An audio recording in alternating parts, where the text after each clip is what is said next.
A magnitude 3.7 earthquake occurred off coast of Costa Rica, 109 kilometers SSW of San Rafael del Sur, Nicaragua, or 142 kilometers SSW of Masaya, Nicaragua. On Monday, the 28th of July 2025, at 16 hours 39 minutes and 35 seconds local time.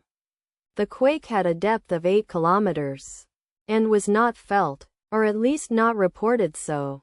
Data source from EMSC. Did you feel it? Let us pray. May the earthquake that occurred not affect our brothers and sisters there. May the earthquake not happen again. And may God protect everyone. Amen.